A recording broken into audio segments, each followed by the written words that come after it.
साथियों, सारी चीजें प्राचा साहब ने बिल्कुल क्लियर कट बता दी। मैं मैं आपको ये सारी चीजें बताना चाह रही हूँ कि अब आप देख लो, ये देख लो डेथ। ये यूजीसी कह रहा है कि हम एक स्पेशल कमेटी बनाएंगे जी, उसके लिए अभी हमने उनको दिया है, वो अपना फैसला देंगे। बिल्ली, हाँ, डेथ वारंट हमारा साइन कर दिया और बिल्ली के हाथ में दूध की रखवाली दे दी। बिल्ली कौन? जो यहाँ पे उनके रिश्तेदार यूनिवर्सिटी बैठी है, इन्हीं में से कमेटी बनेगी, इन्हीं को दिया जाएगा। यही उस पर डिसीजन देंगे, स्क्रीनिंग करके बताएंगे कि हाँ ऐसा ऐसा होना चाहिए। फिर ये अपना रिप्लाई यूनिवर्सिटी में देंगे कि हाँ जी इतनी इतनी पोस्ट खाली है, हमने इतना एनएफएस कर दिया, नॉन टीचिंग में भी और नॉन टीचिंग में भी। अब आप इसको डी रिजर्वेशन करके ये वैकेंसीज को जनरल कर दो और इस पे आगे कोई भी इंटरव्यू दे तो फिर इन्हीं के गधे घोड़े उस वैकेंसी पे सिलेक्ट हो जाएंगे, रिक्रूट कर देंगे उनको।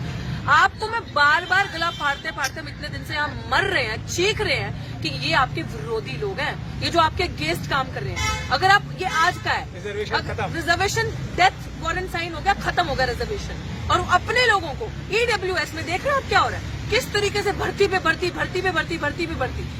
अपने लोगों को रिजर्वेशन देके इस नॉर्मल तरीके से भी अंदर लाना और ईडब्ल्यूएस के राही भी। आप कहाँ पे हो? कब जागोगे? सब खत्म। अभी भी नहीं जागे तो फिर कभी नहीं जागे। और हम मुखोर होके ये बात मैं आपको बता रही हूँ, जिस तरीके से हम लड़ाई लड़ रहे हैं, कोई लड़ाई नहीं लड़ेगा ऐसे। आपको आगे नहीं आना, वॉर जोन में हम आगे खड़े हैं आपको पीछे रहना है, लेकिन कम से कम आओ तो सही। इसीलिए 6 तारीख की जो लड़ाई है हमारी शायद फाइनल कॉल है, लेकिन वो इंसाफ हम यहाँ से लेके ही उठेंगे। और जो गद्दार, जो मेरे पास इन्फॉर्मेशन आ रही है, जो ये सोच रहे हैं और ये कह रहे हैं कि सरकार ने कुछ नहीं करना है इनका, डॉक्टर रितु सिंह से कोई नहीं डरता सरकार। मैं डराने के लिए थोड़ी ना बैठी हूँ मैं तुम्हें एक्सपोज करने के लिए यहाँ बैठी हूँ। और तुम डर रहे हो, तुम लोगों का एक्सपोज जो चेहरा हो रहा है उससे तुम लोगों को दिख रहा है कि तुम लोग क्या कर रहे हो। तभी तुम लोग हड़फड़ाए हुए हो कि क्या करना है। इसलिए यूनिवर्सिटी का भगवाकरण हो रहा है, इसलिए यूनिवर्सिटी के मेन एजेंडे शिक्षा को हटा के धर्म के एजेंडे पे यूनिवर्सिटी को खींचना शुरू कर दिया, क्योंकि तुम लोगों के पास हमारा कोई वो नहीं है तोड़। और अब मैं ये चीज क्लियर करना चाहती हूँ अपने समाज के सामने भी कि फैसला आपके हाथ में है। हमने तो आपको बता दिया कि जंग के मैदान में भी, मान सम्मान की लड़ाई में हम आपके लिए फ्रंट में खड़े हैं। लेकिन अगर इस डेथ नोटिस को आप चाहते हो कि वापस जाए इस तरीके से, तो आपको साथ आना पड़ेगा 6 तारीख को।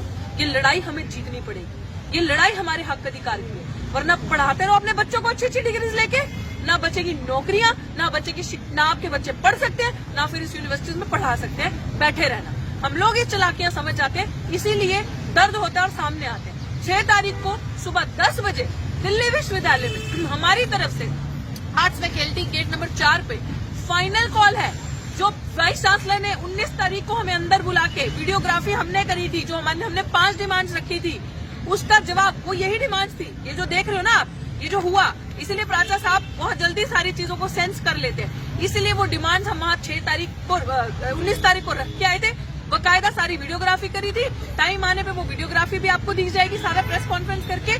मैं आपको ये चीज इसलिए बताना चाह रही हूँ कि हमारी तरफ से फाइनल कॉल है। आप देख लो अगर आपने निकल के आना है कि नहीं आना, या अभी भी किसी चीज का इंतजार करना है। जो लोग ये सोच रहे हैं अभी भी कि अभी नहीं, अभी ठीक है, नेक्स्ट टाइम जाएंगे, there is no next time now. This is the final call from our side. जितनी भी जत्थेबंदियां, जितनी भी ऑर्गेनाइजेशन, जितने भी लीडर्स, बड़े छोटी ऑर्गेनाइजेशन जो भी सुन रहे हैं, you all have to come. अब ये हमारी, अब लिटरली बता रही हूँ, हिस्सेदारी की भागीदारी की लड़ाई हो चुकी है। और ये इंसाफ की लड़ाई में मैं चाहती हूँ कि 6 तारीख को मेरे सभी साथी यहाँ 10 बजे दिल्ली विश्वविद्यालय में आर्ट्स फैकल्टी गेट पर पहुंचे।